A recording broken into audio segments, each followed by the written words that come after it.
siap-siap persiapkan diri, itu bagian dari antisipasi ya, agar supaya ketika dosen atau kebijakan dari universitas itu meminta teman-teman untuk luring, semuanya sudah siap, tidak kedandapan ya, begitu. Insya semua sudah besar, sudah dewasa ya, jadi sudah bisa siap-siap, bisa tahu persiapan apa yang harus dilakukan untuk ke Jogja, untuk mempersiapkan perkuliahan luring. Oke.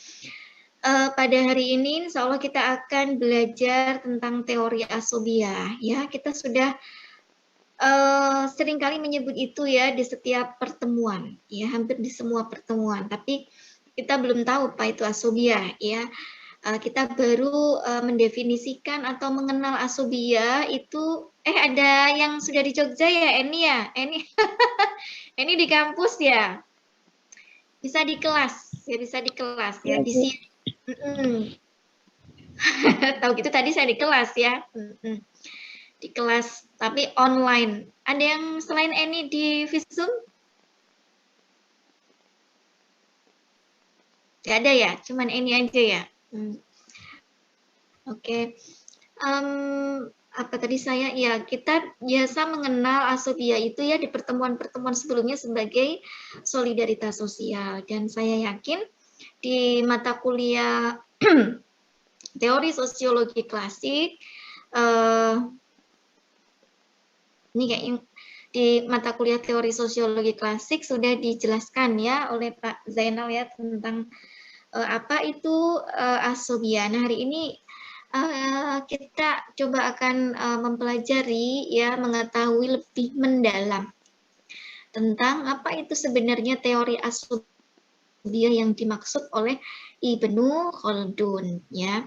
Karena banyak mungkin yang salah kaprah ya, banyak yang kebiauya ya, asobia itu hanya bagian dari solidaritas sosial. Namun ada banyak pemaknaan ya terkait dengan asobiah ini. Apakah tampilan Bu UI sudah terlihat di Zoom? Sudah, Bu. Lihat, Bu.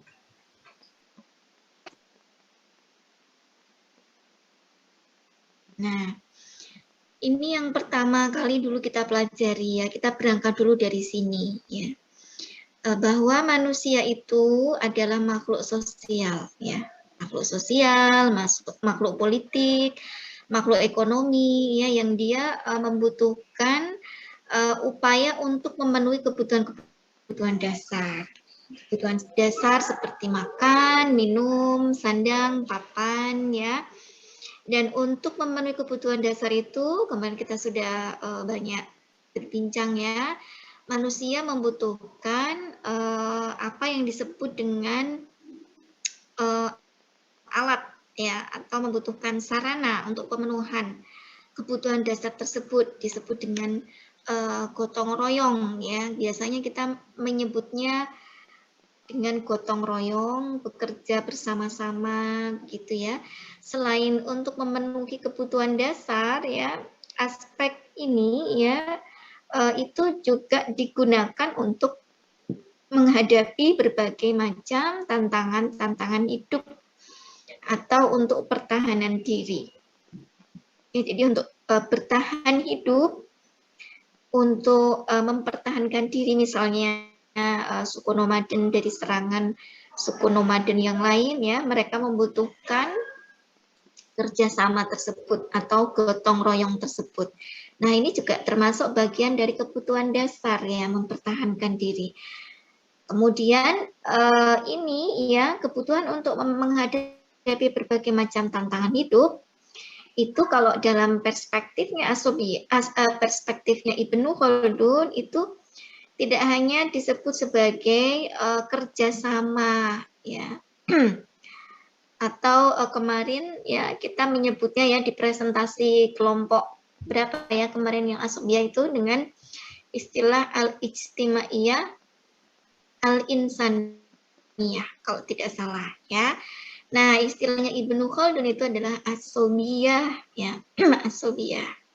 Nah, Asobia ini ya dibutuhkan untuk tadi yang pertama memenuhi kebutuhan dasar, dan yang kedua adalah untuk menghadapi berbagai macam tantangan hidup. Oke. Nah, aspek asobiah ini pula yang menjadikan masyarakat Badawah atau masyarakat nomaden itu lebih kuat daripada masyarakat Hadoroh, perkotaan. Oh iya, saya lupa ini tuh apa namanya? Saya tuh nggak pakai yang ini ya, yang apa? Yang berbayar ya. Ya, ini keliru pakai akun. Ini 10 menit lagi nih kita ending ya, karena jebul saya pakai akun yang nggak pakai bayar. Nah, 10 menit lagi. Nanti saya share linknya lagi ya. Mohon maaf. Jadi agak keganggu. Nah, definisi asobiah itu sebenarnya apa sih? Ya, berangkat dari asumsi tersebut, apa sih yang disebut dengan asobiah? Ada tiga definisi ya, tiga definisi. Yang pertama dari Franz Rosenthal. Ini Franz Rosenthal ini adalah yang menerjemahkan Mukodimah itu dalam bahasa Inggris pertama kali. Franz Rosenthal tidak pernah menerjemahkan asobiah itu ke dalam kata-kata group feeling atau ke dalam istilah bahasa Inggris lainnya. Saya nge-freeze di sini, apakah di situ lancar? Lancar, Bu. Lancar, Iqbal? Iya, Bu. Oke. Tapi dia ya, Franz Rosenthal itu tetap menggunakan istilah asobiah. Kenapa? Karena menurut Franz Rosenthal, makna asobiah ini bisa bermacam-macam. Tergantung kepada situasi dan konteks di mana Ibnu Khaldun menempatkannya. Kadang-kadang asobiah ditempatkan Ibnu Khaldun di masyarakat perkotaan. Kadang itu maknanya bisa berbeda. Di gerakan sosial keagamaan juga kadang-kadangnya di buku Muqaddimah itu Ibnu Khaldun menempatkan asobiah ini di mana namanya? Di konteks gerakan sosial agama, kadang-kadang juga di masyarakat nomaden ya.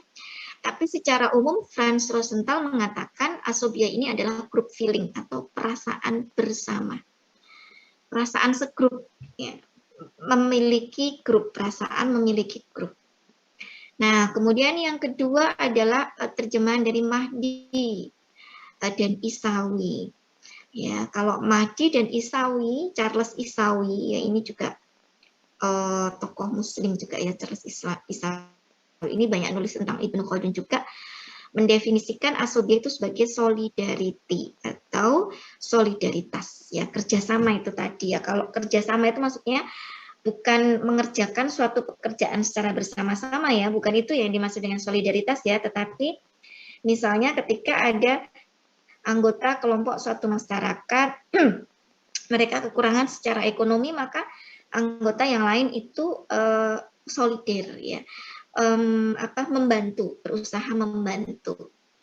Apa yang harus dibantu supaya kelompok teman-teman kita yang lain itu ekonominya lebih improve lagi. Nah, ini kalau dalam sosiologi ekonomi biasa kita kenal dengan istilah pemberdayaan begitu ya, solidaritas sosial gitu.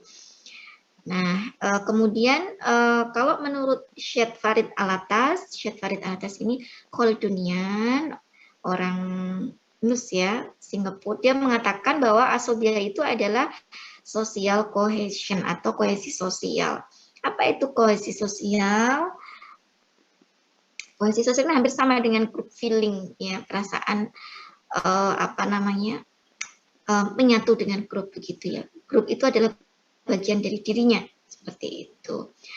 Nah, berdasarkan itu ya, berdasarkan tiga aspek tersebut ya, maka sebenarnya apa sih yang dimaksud dengan asobiah itu ya?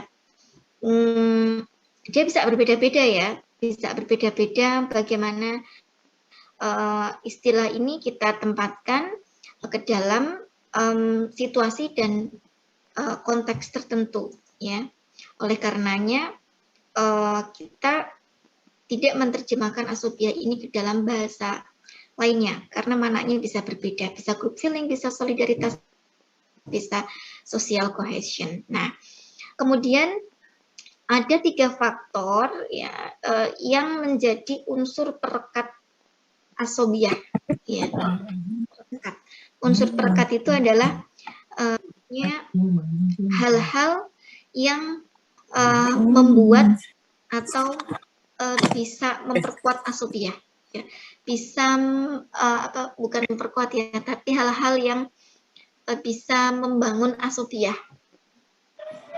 Unsur perekat, hal-hal yang bisa membangun asobiah, yang bisa memunculkan perasaan asobiah dalam suatu kelompok sosial. Yang pertama itu kalau menurut Syed Farid Alatas adalah hubungan darah, keturunan, ya, kekerabatan. Nah, ini ikatan darah, ikatan keturunan, ikatan kekerabatan, kekeluargaan, ya, itu bisa mendorong perasaan asobiah, bisa memunculkan perasaan asobiah dalam suatu kelompok tertentu, ya. Misalnya kalau dalam konteks masyarakat yang sekarang, ya, dalam studi antropologi kita tahu ada misalnya ada kajian tentang keluarga dan kekerabatan, ya, bagaimana mobilitas kelompok sosial itu ditentukan oleh ikatan kekerabatan, ya. Ternyata itu merupakan bagian dari atau faktor yang menyebabkan mobilitas sosial suatu kelompok masyarakat itu adalah karena ikatan kekerabatan, ya, karena ikatan darah. Ya, begitu. Kalau dalam istilah sosiologi ekonomi mungkin kita bisa merujukkannya kepada jaminan sosial, ya, karena keluarga itu merupakan bagian dari jaminan sosial. Kenapa dari jaminan sosial? Karena kalau satu keluarga itu kesusahan gitu ya, maka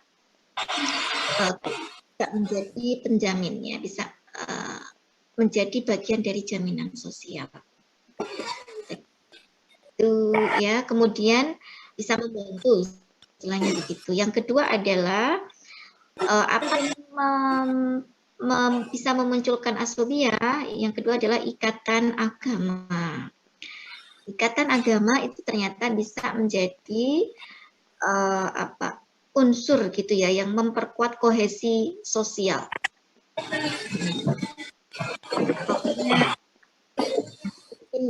Kita bisa diskusi ya tentang apa yang menyebabkan atau contoh-contoh unsur-unsur perekat dalam di masyarakat.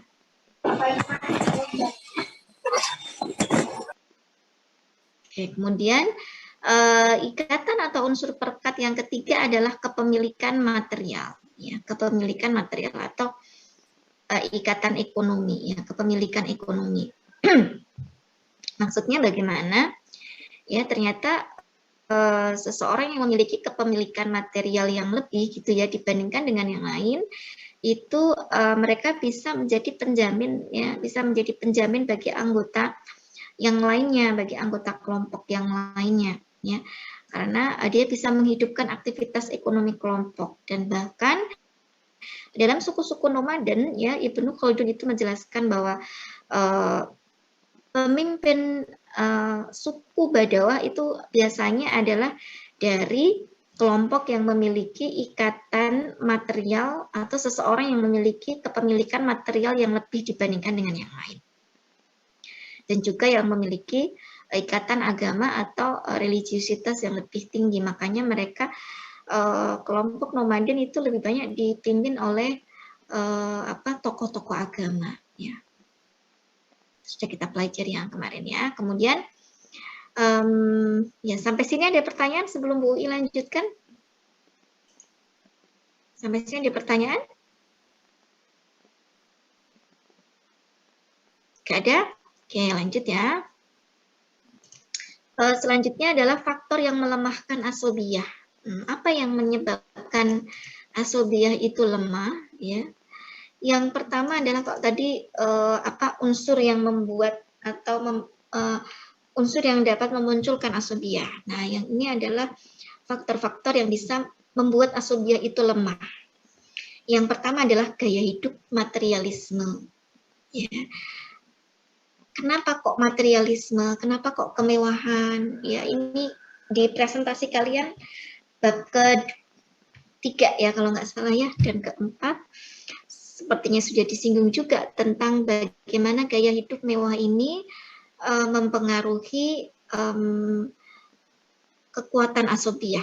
Ya, artinya asobiahnya kemudian jadi melemah. Keberanian dan solidaritasnya menjadi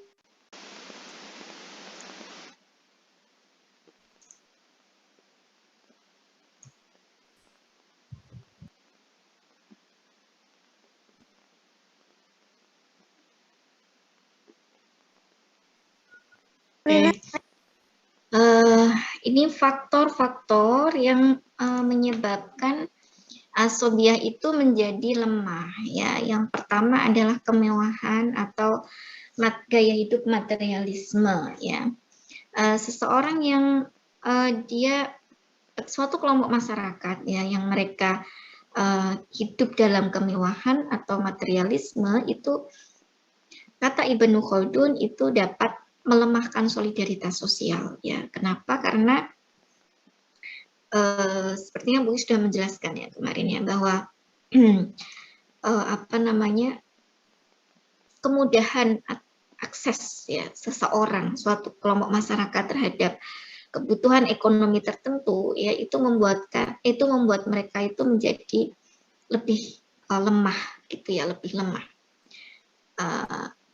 Gaya hidup instan ya itu membuat mereka itu menjadi malas begitu ya, menjadi lemah begitu, dan hal itu kemudian mempengaruhi solidaritas mereka ya. Individualisme jelas begitu, itu menjadi bagian dari konsekuensi dari gaya hidup materialisme, dan itu kemudian menyebabkan solidaritas itu menjadi melemah ya, karena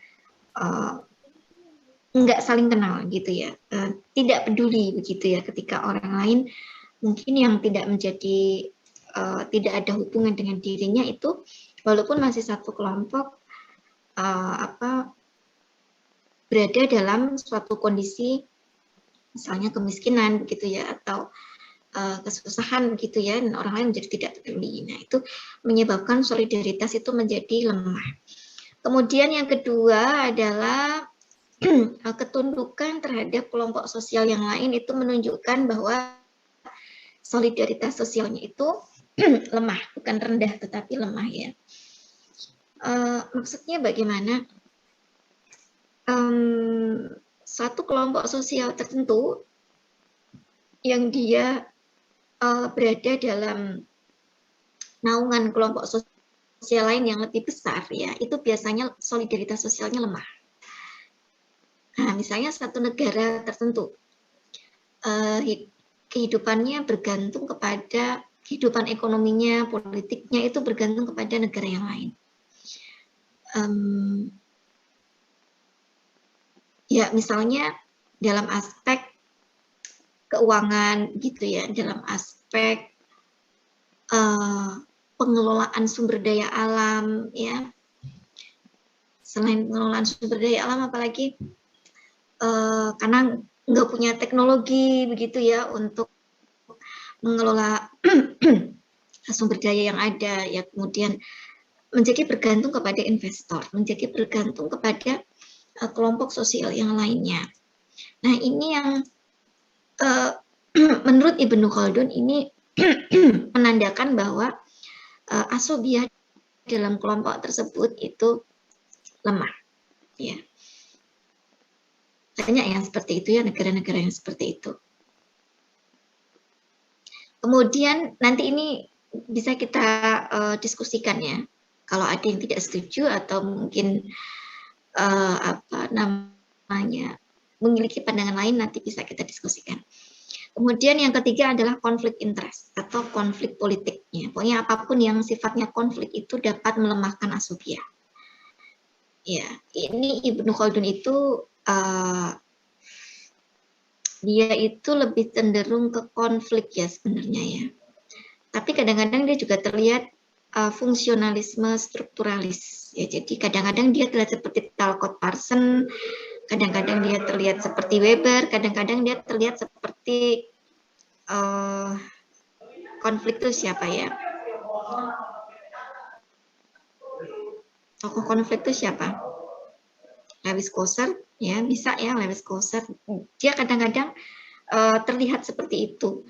Ya, misalnya dalam konteks konflik ini, pada satu sisi Ibn Khaldun mengatakan bahwa konflik politik itu dapat menyebabkan solidaritas sosial suatu kelompok itu menjadi lemah.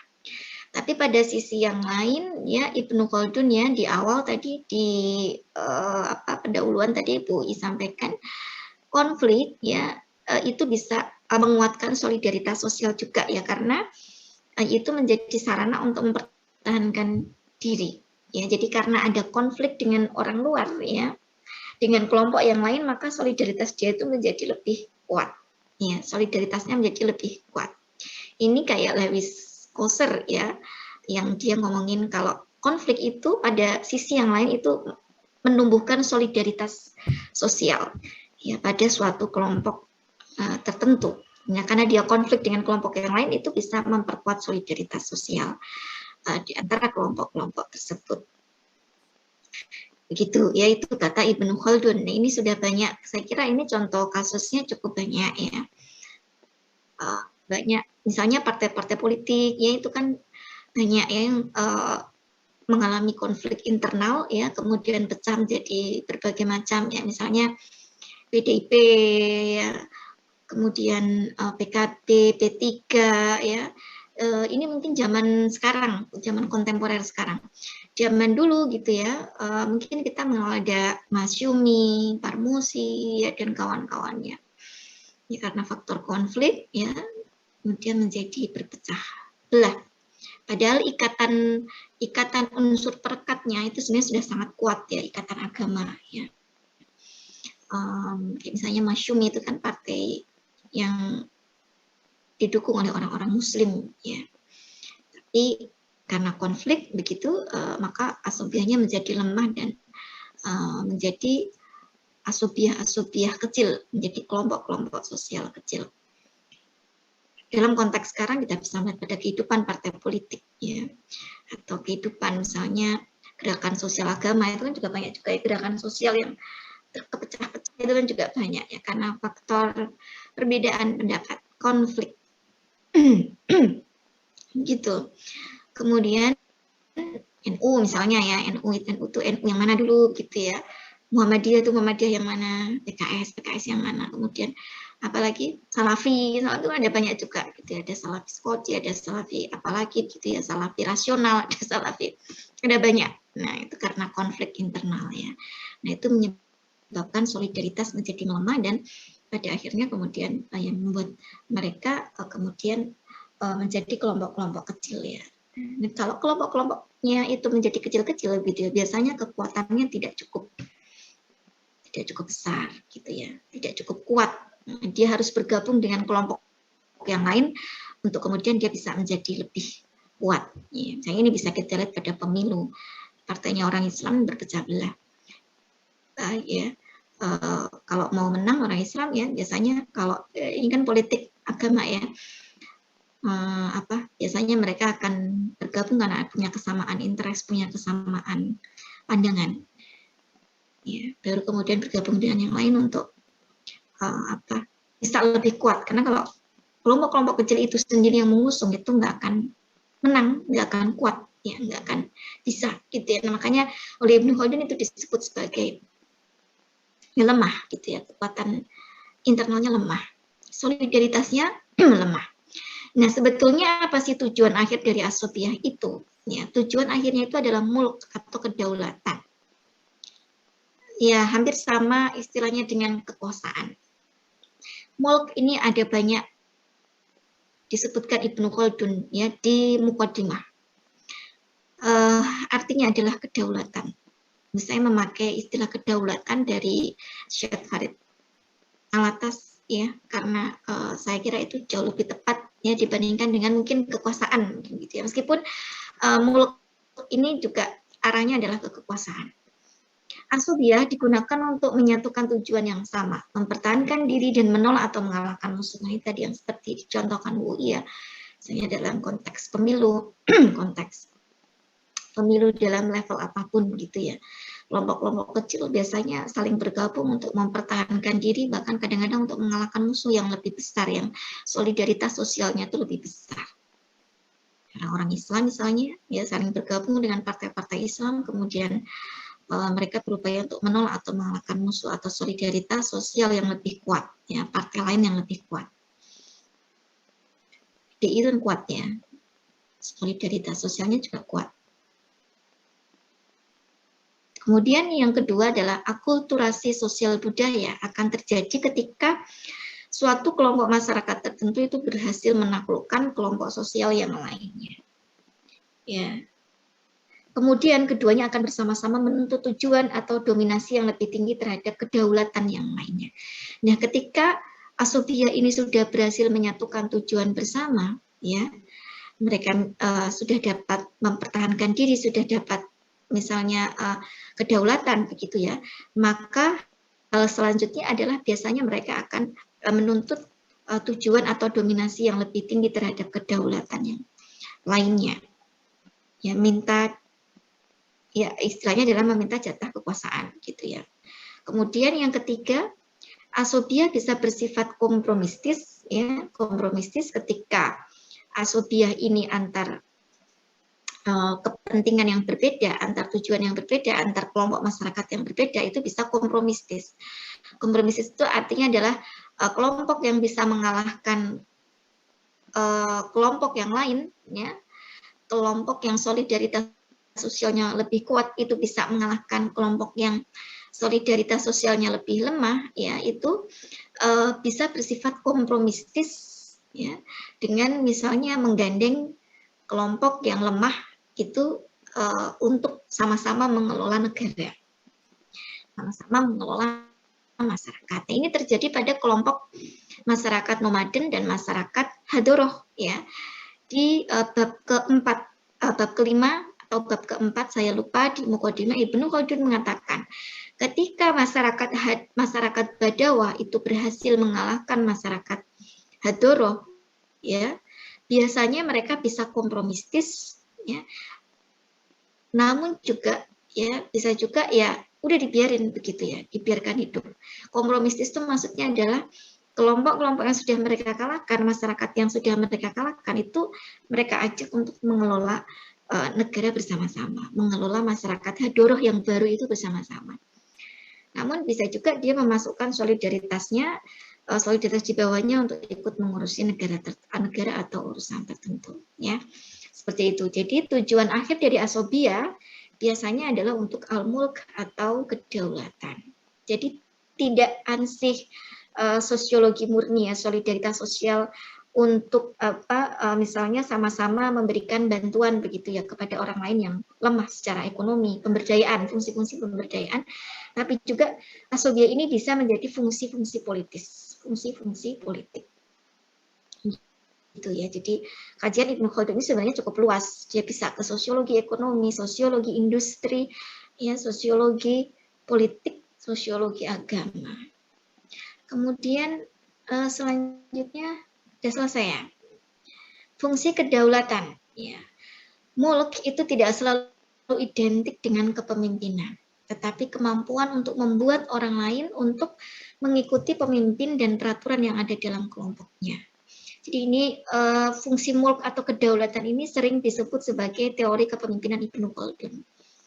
Teori kepemimpinan Ibnu Khaldun. Nah, menurut Ibnu Khaldun, mulk, kedaulatan itu tidak selalu identik dengan kepemimpinan. Tidak selalu identik dengan dia menjadi seorang presiden, dia menjadi seorang ketua dari kelompok yang berhasil dia kalahkan gitu ya.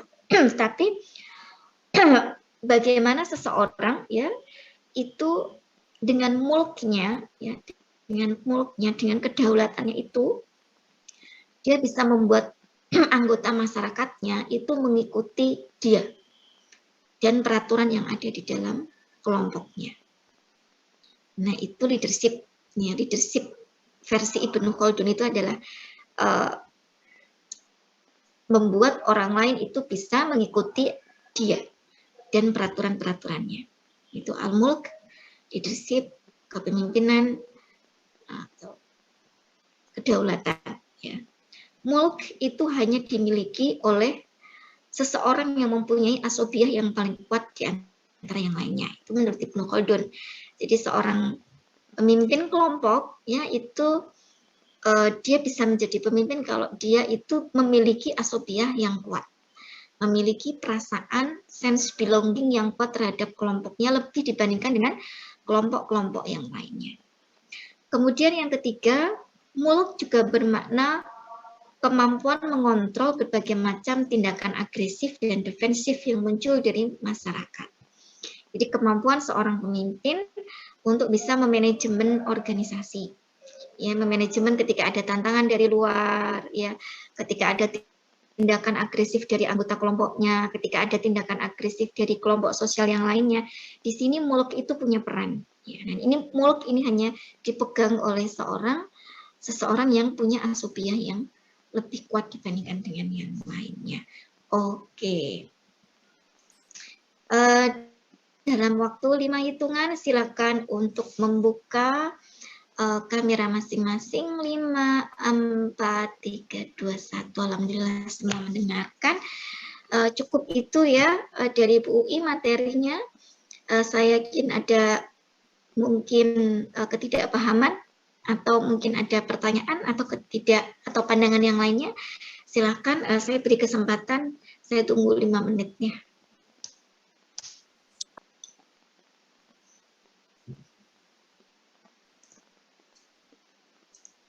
Hitung 5 menit kalau ada yang mau nanya, kalau ada yang mau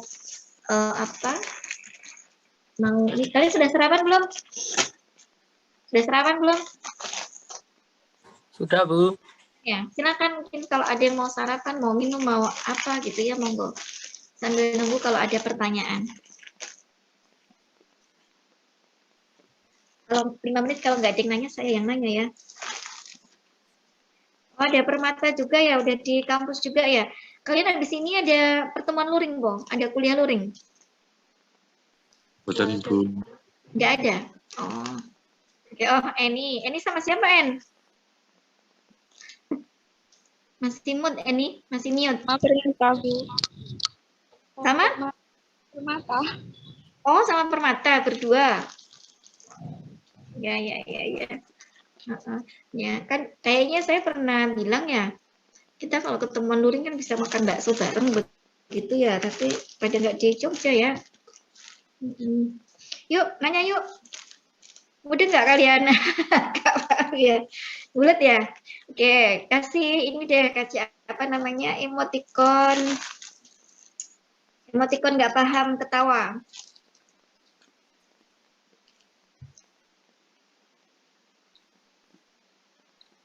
Nggak paham ketawa. Nggak paham semua. Aduh, ya Allah, masuk kabeh. Gimana ya? Nanti kalian ini ya. Kayaknya saya punya videonya ya itu ya. Kalau nggak salah saya punya videonya. Coba saya cek dulu. Saya tuh punya video-video yang ini. Coba nanti dicek di YouTube-nya Bu I ya. Kayaknya saya punya YouTube tentang materi ini. Materi asobia, tapi slide-nya kayaknya berbeda. Nanti dicek di situ, diputar berulang-ulang. Mungkin kalian akan lebih paham ya dibandingkan sekali pertemuan di sini. Sambil nanti dibaca materinya dari Bu UI ya. Mungkin itu aja dulu ya. Kalau nggak ada pertanyaan, pekan depan tuh ya semester depan mungkin kalau ketemuan luring ya berarti yang ngambil mata kuliah saya ya. Oh enggak, ding, kalau kelas A itu dosennya berbeda, nanti dapat dosen baru. Ada dosen baru yang kalau kalian ngambil gerakan sosial agama nanti semester depan kalian udah MBKM ya, sudah ke prodi-prodi yang lain ya? Iya nggak sih? Iya, jadi sudah nggak ketemu ya sama Bu UI ya. Ya, baiklah. Ya, oke ya, mungkin nanti di pertemuan terakhir ya, kita habis pertemuan online mungkin boleh kita ketemu offline ya, sama yang sudah di Jogja ya. Saya juga pengen ketemu offline, kita seperti janji Bu UI ya, kita mungkin makan bakso bareng begitu di kampus ya, yang yang ada di Jogja aja, yang nggak di Jogja ya kuliahnya tetap online ya. Mungkin pekan terakhir ya, bukan pekan terakhir, ya pertemuan terakhir sama kelas B mungkin ya, kita bareng-bareng aja online, materinya online, materi terakhirnya online, tapi nanti habis itu kita ketemuan luring ya, ketemuan luring online bareng gitu ya di kelas begitu, tapi nanti habis itu kita makan pagi bareng ya, kayaknya asik ya. Di pertemuan terakhir aja ya, barangkali ada teman-teman yang di luar Jogja yang nanti pertemuan terakhir akan sudah di Jogja. Gitu ya, mungkin itu dulu ya, kalau nggak ada yang mau ditanyakan, semoga kebingungan kalian itu memacu kalian untuk mempelajari Muqaddimah lebih mendalam lagi. Terima kasih. Mohon maaf apabila banyak kekurangan ya. Wassalamualaikum warahmatullahi wabarakatuh.